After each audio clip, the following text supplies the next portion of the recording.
할렐루야. 여러분, 오늘은 수련의 셋째 날이면서 주일입니다. 거룩한 주일인데요. 우리 주일날 매번 하듯이 인사할까요? 오른손 높이 들고 좌우 옆에 있는 우리 믿음의 도역자들 바라보시면서 주님의 평안을 빕시다. 샬롬, 샬롬. 네, 오늘은 특별하게 또 하나 이기는 자가 됩시다. 네. 지난 2박 3일 동안 여러분 이미 승리하셨습니다. 우리 서로 고생한 우리 지체들을 향해 수고했다 의미를 담아 박수로 격려하겠고, 또 우리 뒤에 있는 우리 기획팀들 고생했습니다. 우리 찬양팀 고생했습니다. 네, 우리 부장입사님 고생했습니다. 우리 여러분 자신을 위해 고생했습니다. 아멘. 여러분, 이미 여러분들이 여기 앉아 있는 것만으로도 하나님께서 주시는 그 승리를 보장받는 주의 자녀들인 줄 믿으시기 바랍니다. 아멘. 여러분, 네, 오늘 마지막 말씀 나누도록 할 텐데요.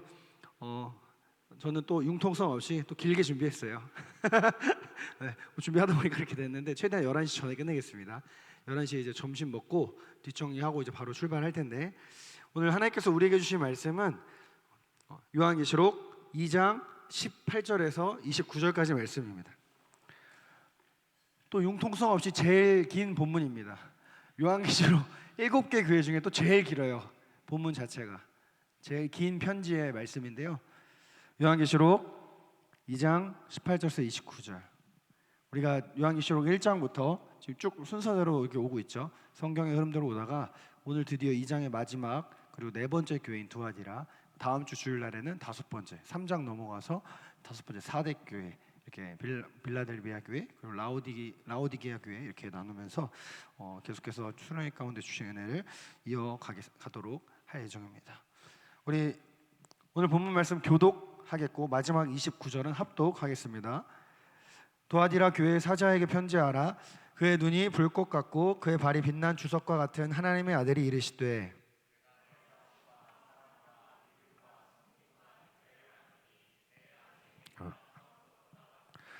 그러나 내게 책망할 일이 있노라. 자칭 선지자라 하는 여자 이세벨을 내가 용납함이니 그가 내 종들을 가르쳐 꾀어 행음하게 하고 우상의 제물을 먹게 하는도다.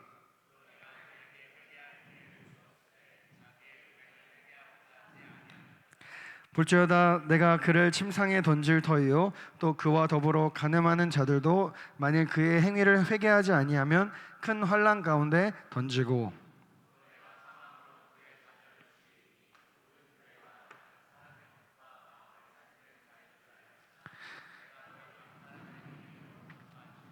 두아디라에 남아있어 이 교훈을 받지 아니하고 소위 사탄의 깊은 것을 알지 못하는 너희에게 말하노라. 다른 짐으로 너희에게 지울 것은 없노라. 이기는 자와 끝까지 내 일을 지키는 그에게 만국을 다스리는 권세를 주리니,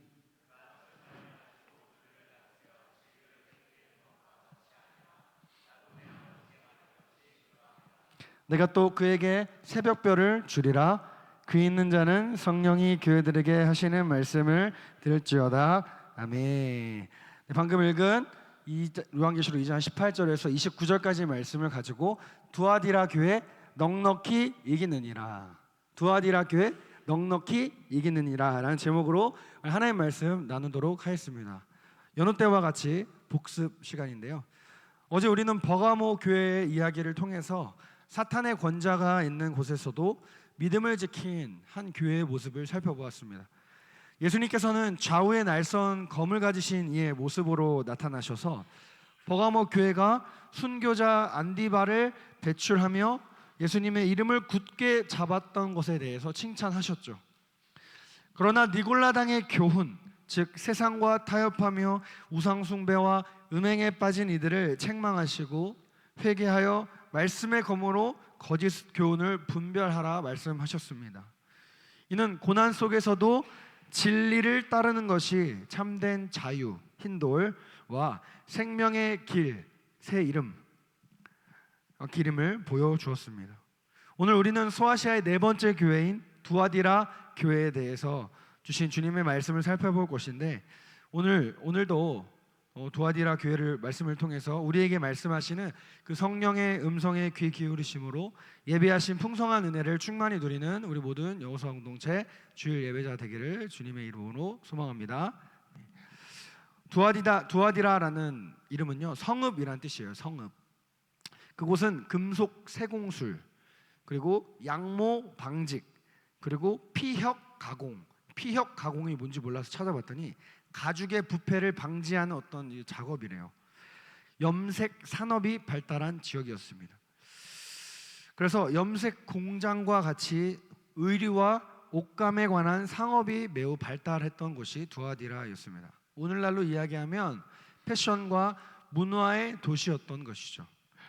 바울의 든든한 후원자, 바울에는 여러 명의 후원자가 있었는데 그 든든한 후원자였던 자색 옷감 장사였던 루디아가 바로 이 지역 출신이었습니다. 각종 상업이 발전할 만큼 로마 황제와 태양신의 아폴로, 미의 여신 아데미 등을 섬기는 신전들이 있었습니다. 또한 두아디라는 상업 도시였던 터라 마찬가지로 무역과 길드가 있었는데, 제가 여태까지 계속 에베소도 그렇고 다 길드 얘기했잖아요. 근데 이 두아디라가 무역 길드가 가장 강력했던 지역으로 알려져 있습니다. 여러분 소책자에 보면 제가 계속 이야기하지만 이거 어제 들었던 교회 내용과 비슷한데? 비슷해요.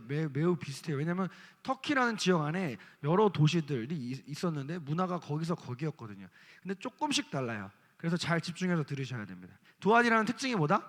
염색 공장으로 발달했던 것이다. 그리고 다른 지역보다 길드의 문화가 매우 강력했던 곳이다. 오늘날의 노동조합이 매우 강력한 도시와 같다는 것이죠. 그래서 상인 조합이 상당히 융성해서 이 도시에서 먹고 살려면 반드시 마찬가지로 조합에 가입되어야 했었습니다. 상인들의 이권과 권리를 보호하고 보장하는 곳이었기 때문이죠. 길드에 들지 않는 상인들은 사회적인 고립과 차별, 그리고 경제적인 고통과 불이익을 받게 되었습니다. 설상가상으로 어제도 말씀드렸다시피 길드에 들어가려면 일종의 신고식으로서 각종 우상의 제물들을 먹어야 했고, 종교의식이라는 이름으로 진행되는 신전 사제들과의 음행을 해야 했던 것이 하나의 문화로 잡았던 곳이 바로 두아디라였습니다. 두아디라 교회는 소아시아 7교회 중에 가장 영향력이 적은 교회였어요.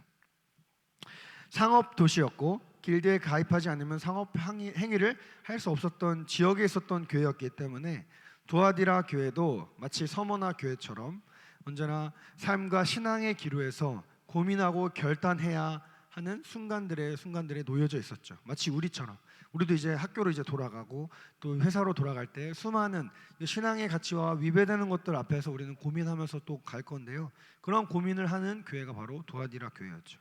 그 교회 앞에 오늘도 주님께서 나타나십니다. 우리 18절 말씀 보시면 두아디라 교회 사자에게 편지하라. 그 눈이 불꽃 같고 그 발이 빛난 주석과 같은 하나님의 아들이 이르시되. 첫 번째, 주님은 불꽃과 같은 눈을 가지신 이의 모습으로 나타나셨습니다. 두아디라 교회는 가장 영향력이 없고 초라한 교회였습니다. 그런데 그 교회 앞에 교회 주인 되신 주님께서 불꽃의 눈을 가지신 분으로 나타나셨죠. 이는 주님의 시선은 작고 형편없어 보이는 두아디라 교회를 향해서도 있었다는 것을 보여주시는 것입니다. 여러분, 세상뿐만 아니라 이 땅의 교회와 성도들도 규모가 크고 영향력 있는 교회에만 관심을 갖습니다. 그러나 우리 주님은 그렇지 않다는 것이죠. 우리 주님은요, 메가처치뿐만 아니라 저기 하루하루 월세 내기 힘들어하는 미자립 개척교회에도 주님의 시선이 있다는 것이죠. 그런 가장 영향력이 적은 교회였지만 주님은 가장 긴 편지를 그들에게 써주셨습니다. 주님께서 두아디라 교회를 얼마나 사랑하셨는지를 보여주는 대목입니다. 긴 편지 속에 두아디라 교회를 향한 주님의 사랑이 묻어 있습니다. 마치 아픈 자식이나 내 막내 자식을 바라보는 그 부모의 마음처럼 말입니다. 이처럼 외적으로 보잘것없어 보일지라도 주님은 자신의 몸된 교회를 차별 없이 사랑하십니다. 그분은 교회를 낳으신 교회의 주인이시기 때문이죠. 예레미야 17장 10절에 보면 나 여호와는 심장을 살피며 폐부를 시험하고 각각의 그 행위와 그 행실대로 보응한다 말씀이 있습니다. 불꽃과 같은 눈을 가졌다라는 두 번째 의미는, 첫 번째 의미는 모두를 다 바라보신다는 것이고, 두 번째 의미는 심판자의 모습으로 상징되는 것입니다. 불꽃과 같은 눈이란 사람의 마음과 중심까지도 꿰뚫어 보실 수 있는 분이라는 뜻이죠. 그 눈은 우리의 마음과 마음의 죄까지도 밝히 보십니다. 어떠한 이유에서인지는 모르겠지만 주님은 지금 두아디라 교회의 마음과 중심을 살펴보시는 분의 모습으로 나타나신 것이죠. 두 번째, 주님은 어떤 모습으로 나타나셨나요? 빛난 주석과 같은 발을 가지신 분. 발이 주석으로 이루어졌다는 거예요. 이 뜻은 무엇입니까? 그때 당시에, 이 편지가 쓰여졌던 당시에 가장 무거운 성질로 이루어진 것이 주석이었습니다. 즉 가장 무거운 성질로 이루어진 발을 가지신 분. 왜 그랬을까요? 그때 당시에는 전쟁에 승리한 장군이 패배한 장군의 머리를 짓밟았다고 합니다. 저는 이 말씀 읽고 딱 떠오른 말씀이 있었어요. 원복음 창세기 3장 15절 말씀. 내가 너로 여자가 원수가 되게 하고 내 후손도 여자의 후손과 원수가 되게 하리니 여자의 후손, 여기서 예수님을 의미하고, 예수님은 사탄의 머리를 상하게 할 것이다. 예수님의 영원한 승리를 나타내는 복음의 메시지입니다. 그렇게 예수님께서 가장 무거운 성질의 발을 가지신 이로 나타나셨어요. 근데 그 시대는 뭐야? 전쟁에서 승리한 장군이 패배한 장군의 머리를 밟는 그런 시대였다는 것이죠. 가장 무거운 발로 원수의 머리를 짓밟기 위한 모습으로 주님께서 등장하신 것입니다. 여러분, 창세기의 말씀이 요한계시록에도 동일하게 기록되어 있는 거예요. 그래서 성경을 이렇게 딱 반 접으면 창세기, 요한계시록 말씀이 되게 많이 매치되어 있는 것들이 굉장히 많다고 이야기하는 것입니다. 인스타 같은 데서 보셨죠? 이렇게 무지개 같은 것도 막 이렇게 연결돼가지고 뭐 하이퍼링크 해가지고 다, 이 말씀이, 구약의 말씀이 신약과 연결되어 있고 이런 것을 가시적으로 보여주는 건데, 바로 이 말씀, 요한계시록 계시록 2장 이 말씀이 창세기 3장 15절과도 연관이 되어 있다는 것이죠. 주님은 두아디라 교회 앞에 최후의 날 심판자의 모습으로 나타나신 것입니다. 세 번째로, 하나님은 어떤 모습으로 나타나셨나요? 하나님의 아들. 여러분, 하나님의 아들이라는 표현은요, 요한계시록에서 여기가 유일합니다. 다른 교회들에게는 사용하지 않는 표현입니다. 오직 두아디라 교회에만 표현하셨던 하나님의 아들의 모습으로 나타나셨습니다. 왜 그랬을까요? 당시 두아디라 지역은 로마 황제와 전쟁의 신으로 알려져 있는 아폴로를 섬기던 곳이었는데, 그 아폴로는 누구의 아들이었죠? 제우스의 아들이었습니다. 그러한 지역에 교회의 주인 되신 예수님만이 만왕의 왕이신 하나님의 아들로서 나타나신 것입니다. 매우 의미 있는 등장이라는 것이죠. 두아디라 교회 가운데 하나님의 아들로 등장하신 이유는 니들이 살고 있는 그 아폴로, 제우스의 신인 아폴로가 아니라 예수 그리스도만이 참된 하나님의 아들이다 라는 것을 선포하시며 등장하신 거예요. 이처럼 여러분, 불꽃과 같은 눈, 빛난 주석의 발, 그리고 하나님의 아들로 나타나신 예수님께서 두아디라 교회를 향해 칭찬하십니다. 우리 19절 함께 읽겠습니다. 시작. 내가 내 사업과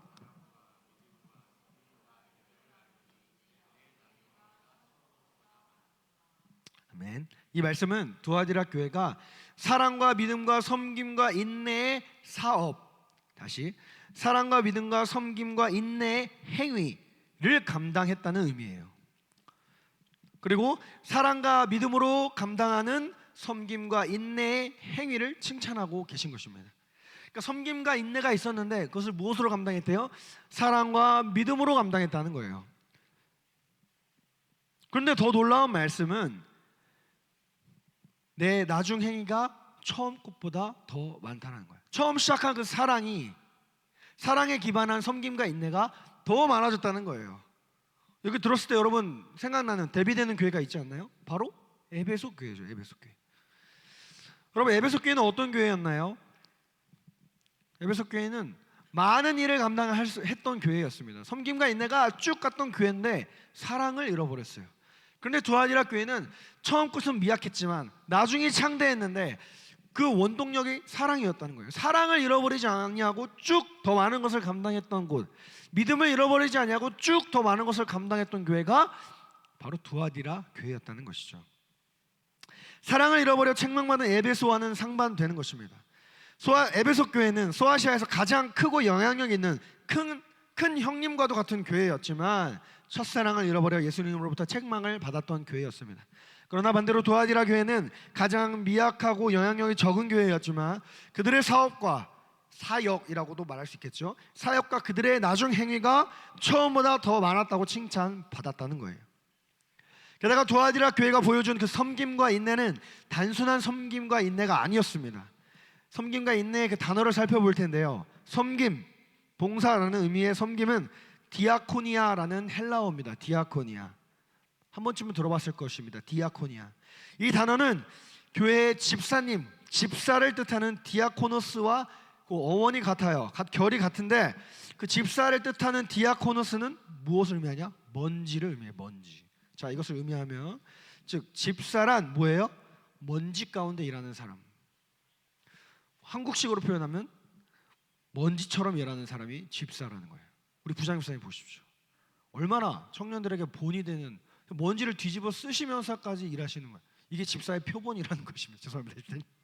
여러분, 집사의 성경적 의미가 그거예요. 애초에 교회를 섬기라고 하나님께서 교회에게 주신 권한을 가지고 세운 게 집사라는 것입니다. 그럼 장로는 뭐예요? 장로는 지혜의 역할을 감당하는 거예요. 교회의 방향성을 결정하고 그게 성경에 다 나오거든요.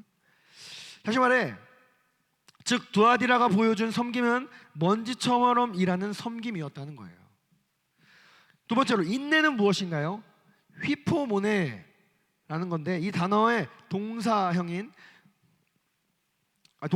휘포모네의 의미는 아래에 거하다, 밑에 거하다라는 뜻으로서 어떤 용례가 있냐면 적의 기습을 받고 숨어서 견뎌낸다라고 할 때 쓰여진 단어입니다. 여러분, 적의 기습을 받았을 때 우리는 쫄죠. 그러면 어떻게 숨을까요? 죽기 살기로 숨겠죠. 그런 것을 표현하는 단어예요. 이 모든 것을 두 가지를 종합해 볼 때 두아디라 교회는 먼지처럼 일하는 수고와 헌신을 적의 기습을 받았을 때 숨어서 견디는 것과 같은 끈질긴 인내함으로 감당했다라는 것입니다. 그러한 교회였다라는 것입니다. 이처럼 여러분, 두아디라 교회는 주님을 향한 사랑과 믿음으로 섬김과 인내라는 행위를 온전히 감당했던 교회였습니다. 그래서 당시 큰 형님과도 같은 교회였지만 시간이 흘러 첫사랑을 잃어버렸던 에베소 교회와는 달리 두아디라 교회는 날이 갈수록 주님을 향한 사랑과 믿음이 커져갔습니다. 주님은 그 교회를 향해 내 나중 행위가 처음보다 많다 칭찬하셨습니다. 여러분, 간절히 바라기는 우리 서울홍성교회와 우리 여호수아 공동체도 이와 같은 칭찬을 받는 교회가 되기를 소망합니다. 에베소 교회처럼 진리의 말씀 위에 견고히 서 있을 뿐만 아니라 두아디라 교회처럼 사랑과 믿음과 인내의 행위가 날이 갈수록 더해지는 교회와 공동체가 되기를 축복합니다. 그러나 이러한 놀라운 칭찬을 받은 두아디라 교회도 주님의 책망을 피해갈 수는 없었습니다. 우리 주님의 책망의 말씀 20절과 21절 함께 읽겠습니다. 시작. 그러나 내게 책망할 일이 있노라.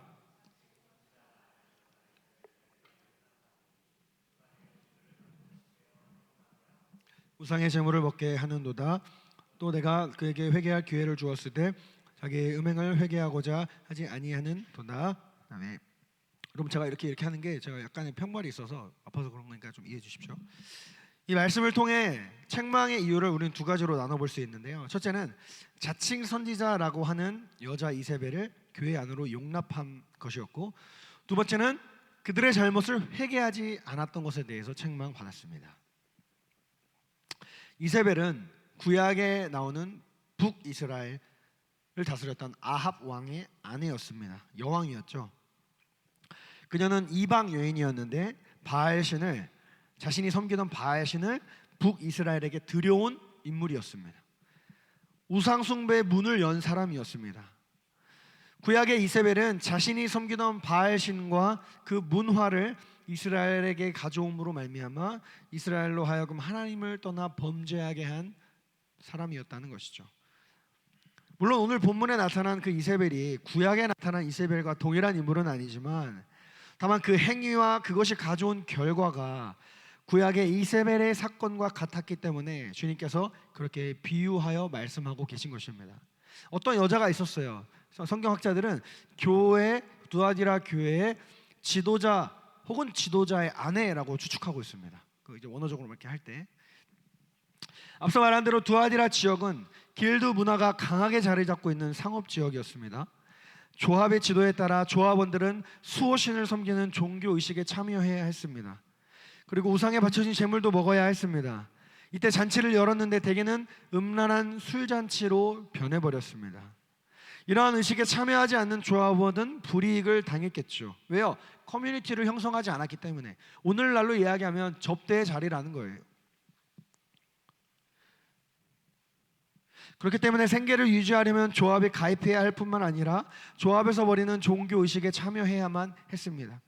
그런데 두아디라 교회와 성도들은 이러한 문화 속에서 그것을 힘겹게 거부하며 살아가고 있었는데, 신앙의 양심을 따라야 할지 아니면 세상의 요구에 타협하고 굴복해야 할지 고민하고 있었는데, 그러던 어느 날 이세벨이라는 여자가 찾아왔던 것입니다. 찾아와서 어떤 말씀을 했을까 한번 생각을 해봤습니다. 고린도전서 8장 3절에서 4절 말씀. 또 누구든지 하나님을 사랑하면 그 사람은 하나님도 알아주신다. 잘 들어보세요. 그러므로 우상의 제물을 먹는 일에 대하여는 우리가 우상은 세상에 아무것도 아니며 또한 하나님은 한 분밖에 없는 줄 아노라. 여러분, 이게 사도 바울의 말인데 이거는 고린도전서, 고린도 교회에게 주신 말씀이거든요. 그러니까 맥락이 달라요. 두아디라 교회 맥락, 그 사회적인 분위기와 그거와 고린도 교회가 있었던 맥락과 배경이 다른데, 여러분 이 말씀의 원래 의미는 무엇이냐면, 그러므로 우상에게 바쳐진 제물을 먹어도 되느냐라는 문제로 고린도 교회 안에 막 논쟁이 있었어요. 그때 사도 바울은 그것이 무엇이 대수냐, 하나님을 사랑하면 다 된다. 그런데 나는 내가 그 우상의 제물을 먹을 때 믿음이 약한 누군가를 실족하게 한다면 나는 먹지 않겠다. 모든 것이 가능하지만 모든 것이 유익한 것이 아니기 때문이다 라는 그 말씀이에요. 근데 이 말씀을 이세벨이 여기에도 적용한 것입니다. 바울은 하나님을 온전히 사랑하면 우상과 우상의 제물을 먹는 것이 아무런 문제가 되지 않는데, 왜?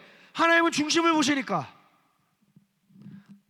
그러면서 바로 우리의 자유가, 그럼에도 불구하고 바울은 우리의 자유, 이 자유가 믿음이 연약한 자들을 넘어뜨리지 않게 조심하라 라고 권면했던 이 말씀인데, 이세벨은 이것을 잘못 가져와서 잘못 인용하여 그러니 먹어도 된다라고 했던 거예요.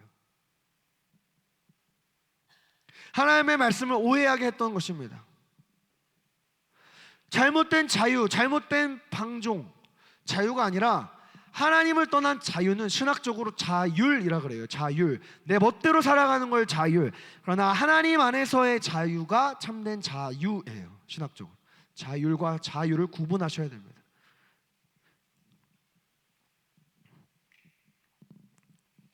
그로 인해 이세벨은 교인들로 하여금 우상의 제물을 먹게 했던 것입니다. 마음껏 신전사제들과 음행하게 했습니다. 그동안 신앙의 문제 때문에 불이익을 당할 처지에 놓여있는 교회들에게 해결 방법을 준 거예요. 깨어있는 선지자다, 깨어있는 목사다, 이 시대를 읽고 있는 목사다라는 소리를 들었을 것입니다. 이세벨은 두아디라 교회 안에 있던 성도들의 가려운 부분을 정확하게 긁어줬던 선지자였던 것이죠. 여러분, 어젯밤 제 말씀을 듣고 많이 불편했을 수도 있을 것입니다. 그런데요, 저라고 불편한 얘기를 하고 싶었을까요? 저도 좋을 만만 하고 싶어요. 그런데요, 그게 목사의 역할입니다. 목사는요, 여러분들이 받든 받지 않든 기분 좋든 나쁘든 간에 저는 하나님의 있는 말씀을 그대로 전달해야 될 의무가 있습니다. 그렇지 않으면 제가 심판받아요. 제가 목사님 심판받지 않으려고 하는 건가요? 맞아요. 그런데 생명의 말씀, 진리의 말씀 선포되고 오늘 우리 개회 예배의 말씀처럼 우리가 성령의 음성에 귀 기울여 회개할 때 여러분들이 사는 거고 우리 모두가 살기 때문인 것입니다. 그런데 여러분, 그러한 이세벨을 향해 주님은 뭐라고 비난하시죠? 자칭 선지자라 비난하십니다. 주님 보시기에 이세벨의 주장과 논리가 틀렸다는 것이죠. 그녀의 잘못된 가르침은 복음을 오해하게 했고, 그로 인해 자신을 따르는 교인들로 하여금 영적인 간음뿐만 아니라 성적인 부도덕에 빠지게 했던 것입니다. 그렇다면 두아디라 교회가 그 자칭 선지자라는 여자 이세벨을 용납한 이유는 무엇이었을까요? 그것은 바로 사랑 때문이었습니다. 사랑. 정확히는 진리 없는 사랑, 진리가 빠져버린 사랑 때문이었습니다. 그들은 하나님의 말씀을 기준 삼아 검증이나 분별 없이 그저 사랑이라는 이름으로 이세벨을 용납했고, 그 사랑이라는 이름으로 이세벨의 교리와 문화를 허용했던 것입니다. 우리도 먹고 살아야지. 그래서 여기 굶어 죽고 있는 우리 연약한 교인이 있잖아. 허용해줘야지. 하나님께서 자유하라 말씀하셨잖아 라며 했던 것이죠. 아마도 어쩌면 성도들도 먹고 살아야 하지 않겠습니까? 우리가 길드에 가입해 경제 활동으로 번 돈으로 11조를 내는 것이 우리 교회의 재정에 더 유익하지 않을까요? 주님도 우리 사정을 이해해 주시지 않을까요? 주님은 사랑의 하나님이시잖아요. 와 같은 말들로 이세벨의 교훈을 용납했을 것입니다.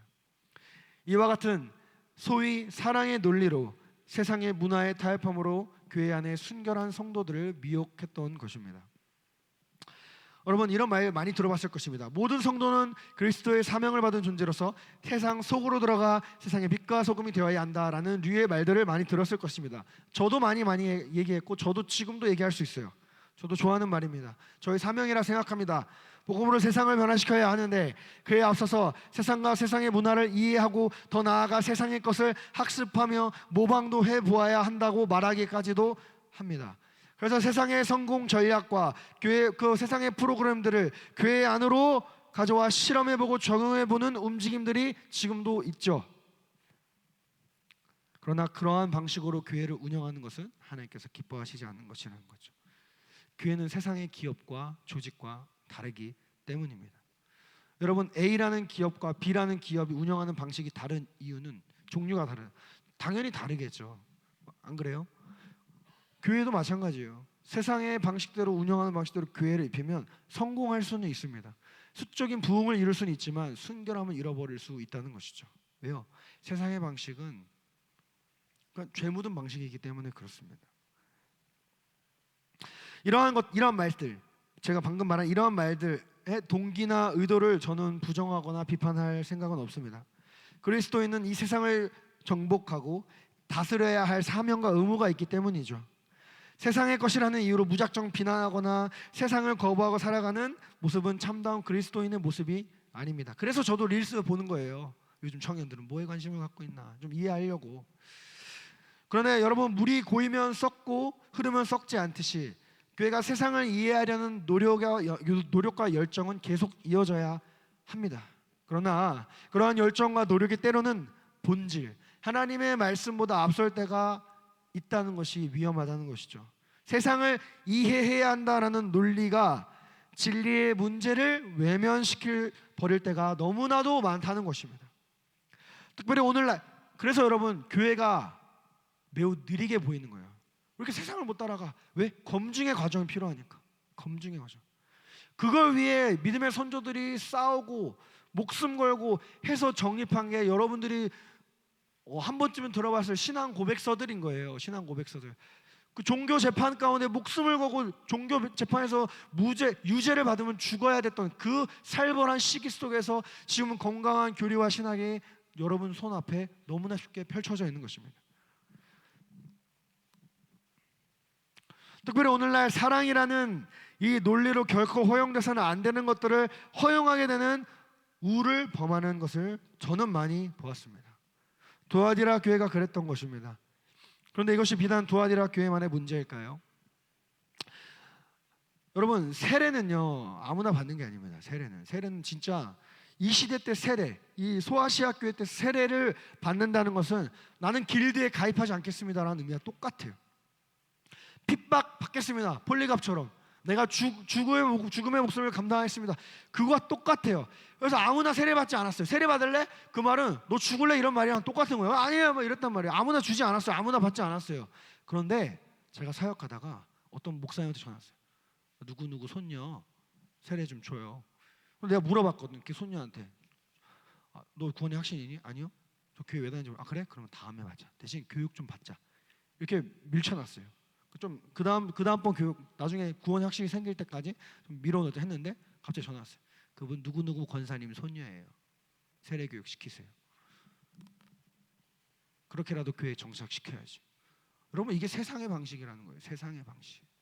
여러분 구원의 확신이 없으면 나이가 찼다 한들 세례교육 세례 받지 마십시오.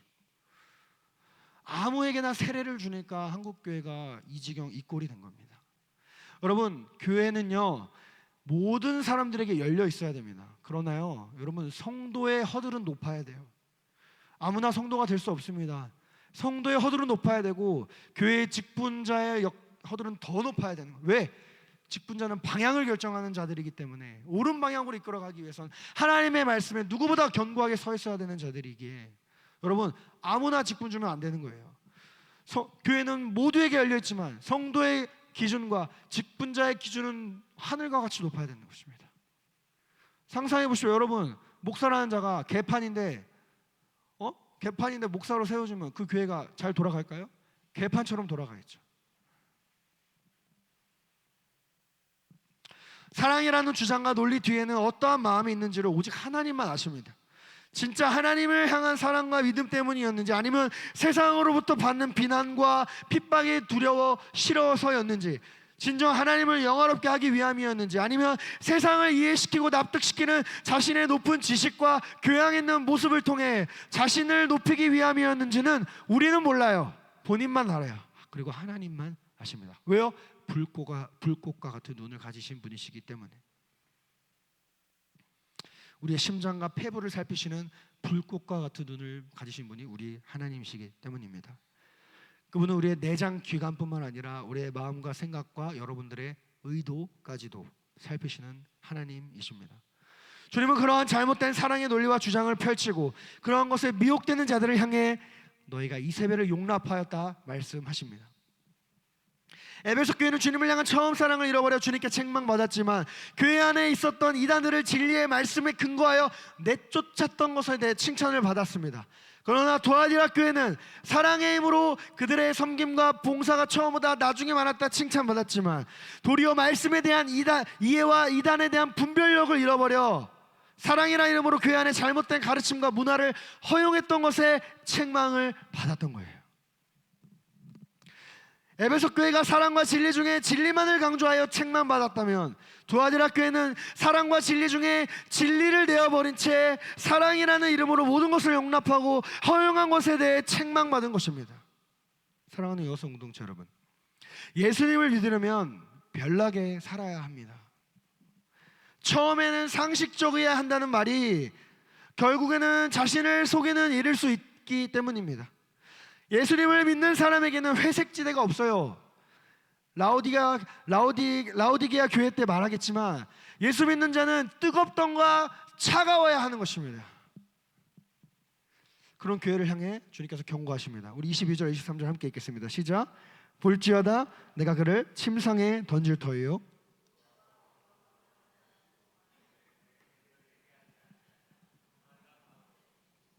또 내가 사망으로 그의 자녀를 죽이리니 모든 교회가 나는 사람의 뜻과 마음을 살피는 자인 줄 알지라. 내가 너희 각 사람의 행위대로 갚아주리라. 주님의 경고이자 심판의 메시지입니다. 침상에 던져버리겠다 말씀하십니다. 침상, 어떠한 침상을 이야기할까요? 신전 사제들과 행음하던 그 자리, 네가 타협하는 그 자리가 곧 심판의 자리가 될 것이다. 세상 문화의 유혹에 빠져 즐기던 그 장소, 그 죄의 자리가 이제는 심판의 자리, 그 쾌락의 자리가 심판의 자리가 될 것이다. 사랑하는 여성 공동체 여러분, 우리가 미혹에 넘어져 타협함으로 짓게 되는 그 죄의 장소가 그 심판의 장소가 될 수 있음을 기억해야 하는 것입니다. 우리가 회개하지 않을 때 우리가 타협하고 즐기고 누리는 그 죄의 자리가 우리를 향한 하나님의 무서운 심판대가 된다는 것이죠. 그 자리가 학업의 자리일 수도 있습니다. 대학이 종교가 돼요. 내 성공이 종교가 돼요. 취업의 자리가 될 수도 있습니다. 세상의 성공이 내 우상이 돼요. 여러분 직장의 자리가 될 수 있습니다. 여러 가지 모양으로 타협의 모습들이 있기 때문이죠. 그렇다면 우리가 유혹과 미혹에 넘어지는 이유는 무엇일까요?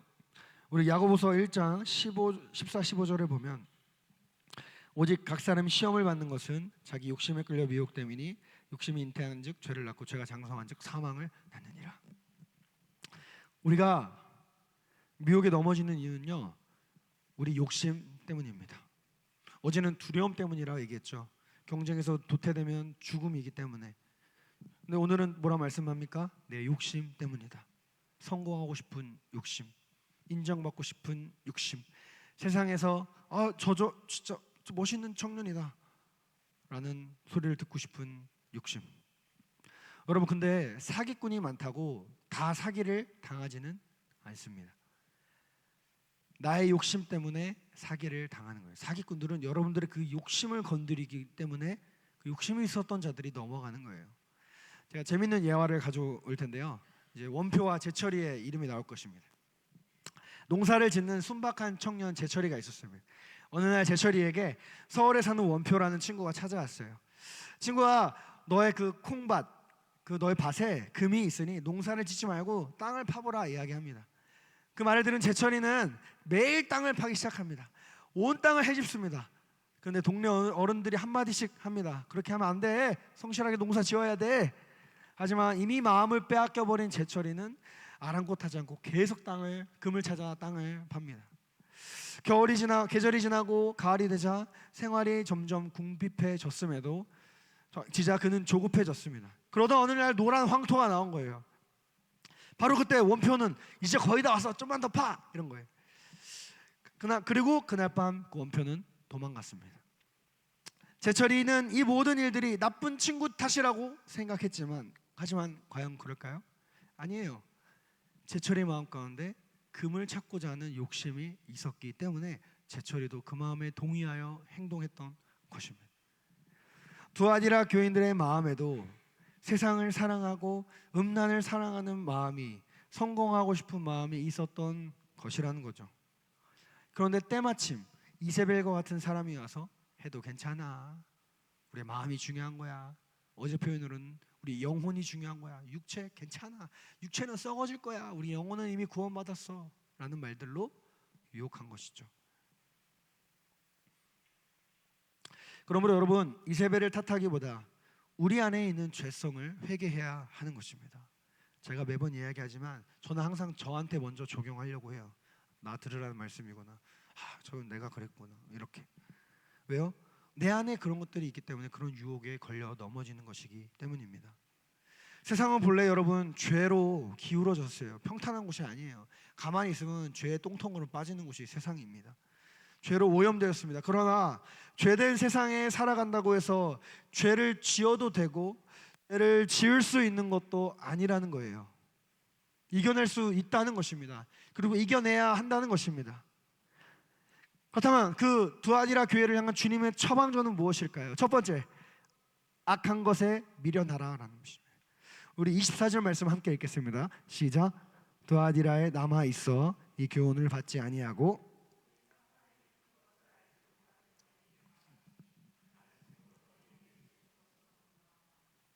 두아디라에 남아 있어 이 교훈은 이제 이세벨의 교훈이죠. 이세벨의 교훈을 받지 아니한 남아 있는 자들이 있는데 그 자는 어떤 자들이에요?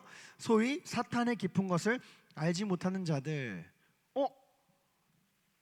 좀 지혜가 없는 자들인가요? 좀 하나 이렇게 이해할 수 있는데요. 그게 아니에요. 그들은 많은 사업으로, 남아 있는 자들은 많은 사업으로 주도권을 잡고 있는 자들에게도 속하지 아니었고 사탄의 깊은 것을 안다고 말하는 이세벨의 그룹에도 속하지 아니한 제3의 그룹이었습니다. 하나님은 그 남은 자들을 통해 일하십니다. 여러분, 남은 자들은 사탄의 깊은 것을 모르는 자라는 거예요. 그러니까 이세벨의 교훈에 넘어가지 않았던 자들은 어떤 자들이다? 사탄의 깊은 것을 알지 못하는 자들이다. 그러니까 지금 칭찬하시는 거예요, 여러분. 이게 무슨 말이냐? 로마서 16장 19절 함께 읽겠습니다. 시작. 너희의 순종함이 모든 사람에게 들리는지라 그러므로 내가 너희로 말미암아 기뻐하노니 너희가 선한 데는 지혜롭고 악한 데는 미련하기를 원하노라. 성도는요, 선한 데는 지혜로워야 됩니다. 무엇이 선한지를 많이 알아야 돼요. 그러나 악한 곳에는 미련해야 한다는 것이죠.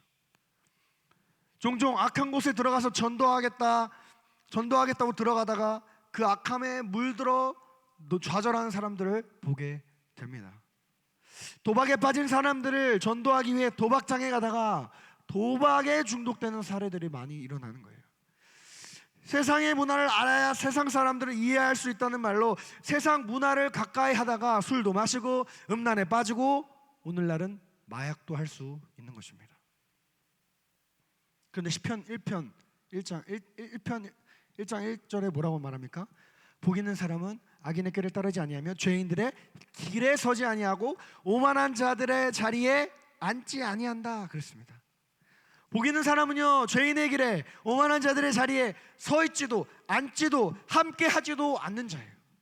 선한데 지혜롭지만 악한데 미련한 것, 오늘 말씀으로 표현하면 사탄의 깊은 것을 알지 못하는 자들이기 때문에. 여러분, 그러므로 우리는 악한데 지혜로우려 하지 말아야 합니다. 악한 것에는 미련해야 돼요. 그래서 악한 것은 모양이라도 버리라고 어제 말씀드렸잖아요. 악한 것에는 미련하고 선한 것에 지혜로운 사람들이 복된 사람들이다. 무엇을 듣고, 개회 시간에 얘기했죠. 무엇을 듣느냐에 따라 우리의 인생이 결정되고 무엇을 보느냐에 따라 우리의 인생이 달라지고 말이 달라지고 가치관이 달라지고 마음이 달라지고 방향성이 달라지는 것입니다. 두 번째로 주님께서 주신 처방전은 무엇인가요? 너희 안에 있는 것을 굳게 잡으라. 두아디라야, 이미 너희 안에 있는 그것을 굳게 잡으라 말씀하십니다. 계시록 2장 25절에 오늘 본문 말씀, 다만 너희에게 있는 그것을 내가 올 때까지 굳게 잡으라. 굳게 잡으라라는 말은 크라테사테라는 것은 단어인데 문법적으로 계속 지속적인 태도를 의미합니다. 계속 잡으라. 언제까지? 주님 오실 때까지. 그렇다면 무엇인가요? 이미 그들 안에 있는 거 뭐예요? 칭찬받았던 내용 뭐예요? 사랑과 믿음이죠. 그러나 그것은 인간을 향한 사랑과 믿음이 아니라, 타협을 위한 사랑과 믿음이 아니라 진리 안에서의 참된 사랑과 믿음이라는 거예요. 그렇습니다. 여러분, 참된 사랑은 진리 안에서의 사랑입니다. 모든 것을 용납한다고 참된 사랑이 아니라는 거예요. 고린도전서 13장 6절에 사랑은 진리와 함께 기뻐한다 그랬습니다. 진리 안에서 사랑해야 하는 것입니다. 믿음도 마찬가지입니다. 진리 안에서 믿어야 됩니다. 내가 입으로 고백한다고, 마음으로 동의한다고 참된 믿음이 아닙니다. 믿음은 언제나 행동을 동반합니다. 행함 없는 믿음은 그 자체가 죽은 것이기 때문이죠. 그래서 제 원래 최초의 제목은 진리를 잃어버린 사랑의 위험성이었습니다. 이 제목, 설교의 제목. 그럼 그들에게 주님께서 약속의 말씀을 주십니다. 우리 26절, 27절 함께 읽겠습니다. 시작. 이기는 자와 끝까지 내 일을 지키는 그에게 만국을 다스리는 권세를 주리니 그가 철창을 가지고 그들을 다스려 질그릇 깨트리는 것과 같이 하리라. 나도 내 아버지께 받은 것이 그러하니라. 주님은 이기는 자와 끝까지 주님의 일에 동참하는 자들에게 만국을 다스리는 권세를 주신다 약속하십니다. 비록 가장 영향력이 적은 교회였지만 그 고난을 견디어내면 만국을 다스리는 권세를 주시겠다는 것이죠.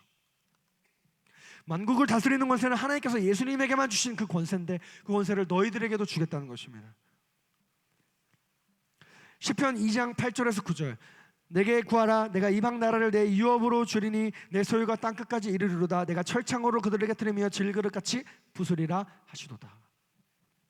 현재 두아디라 교회 교인들은 자신들의 삶의 터전으로 자리 잡고 살아가는 땅에서 예수님을 믿는다는 이유로 길드에 가입하지 못하고 그로 인해 경제활동에 참여하지 못해 가난하고 궁핍한 가운데 살아가고 있습니다. 사회, 정치, 문화적으로 두아디라 교회 교인들은 억압을 받고 핍박을 받고 있으며 그러한 사회적인 차별이 생존의 문제를 위협하고 있죠.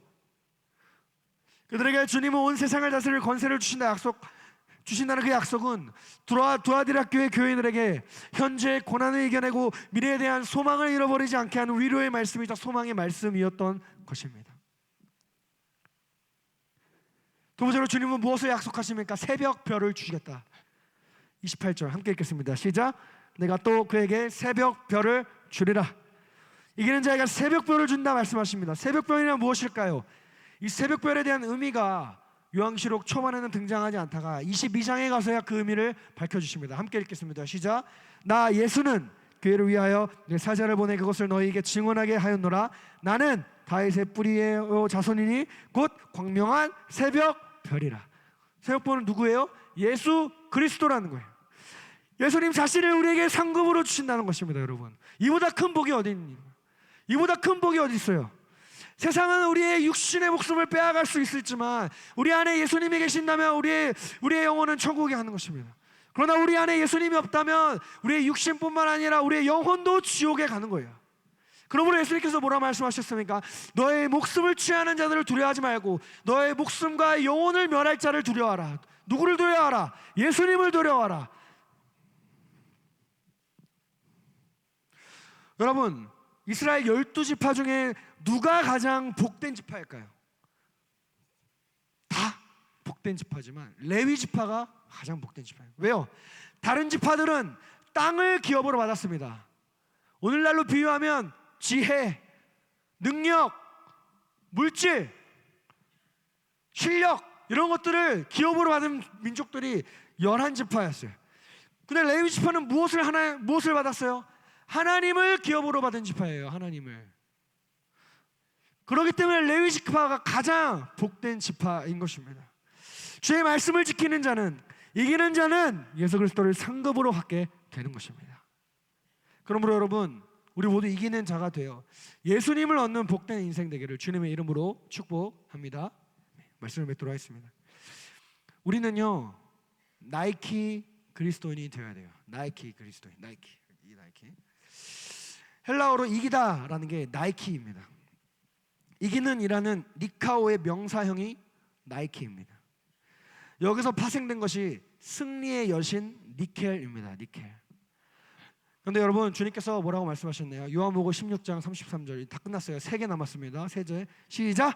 이것을 너에게 이르는 것은 너희로 내 안에 평안을 누리게 하려 함이라. 세상에는 너희가 환난을 당하나 담대하라. 내가 세상을 니카오 하였느니라. 이겼노라. 주님께서 이미 세상을 이기셨어요. 그 이기신 주님을 너희에게 주겠다 말씀하시는 거예요. 우리가 세상을 두려워하지 않을 수 있는 이유는 이미 세상을 승리하신 주님이 우리와 내 안에 계시기 때문입니다. 그 주님께서 말씀하십니다. 너희가 세상에서는 환난을 당하나 담대하라. 내가 세상을 이겼노라. 로마서 8장 35, 37절 시작. 누가 우리를 그리스도의 사랑에서 끊으리요? 환난이나 공고나 박해나 기근이나 적신이나 위험이나 칼이라. 그러나 이 모든 일에 우리를 사랑하시는 이로 말미암아 우리가 넉넉히 이기느니라. 여기서는 하이퍼 니카우. 하이퍼가 뭐예요? 슈퍼 나이키라는 뜻이에요. 슈퍼 나이키. 우리를 향한 그리스도의 사랑으로 말미암아 참된 진리 안에서의 그 사랑으로 말미암아 우리는 슈퍼 나이키 성도가 되는 것입니다.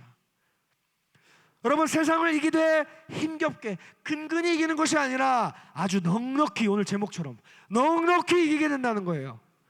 아주 가볍게 이길 수 있다는 거예요. 왜요? 넉넉히 이기신 예수 그리스도가 우리 안에 계시기 때문에. 이것이 사랑의 힘이라는 것입니다. 마지막 말씀입니다. 시작. 우리 하나님께로부터 난 자마다 세상을 이기느니라. 세상을 이기는 승리는 이것이니 우리의 믿음이니라. 이기는 승리 니카오 나이키. 사랑하는 요성공동체 여러분, 우리가 세상 속에서 승리할 수 있는 비결은 우리의 믿음입니다. 그의 머리 되시는 예수님께서 우리와 함께 하신다는 믿음, 그분이 우리의 모든 서러움과 아픔과 고통과 슬픔을 거두어 가실 거라는 믿음, 그리고 마침내 우리로 약속하신 그 하늘의 복을 누리게 하실 것이라는 그 믿음으로 승리하는 것입니다. 우리 주님은 믿음의 주인이시요 그 믿음을 온전케 하시는 분이시기 때문입니다. 그러므로 그 주님을 붙드시는 여러분 되기를 바랍니다. 그래야 다시 세상 속으로 오늘 나아가지만 이미 세상을 이기신 그 예수님 안에서 담대히 승리를 선포하는, 현수막이 없지만 이기는 자가 되기를 주님의 이름으로 축복합니다. 아멘. 다 같이 일어나서 우리 돌아서지 않으리 주제 찬양하고 축도로 우리 하나님께 모든 영광 올리도록 하겠습니다.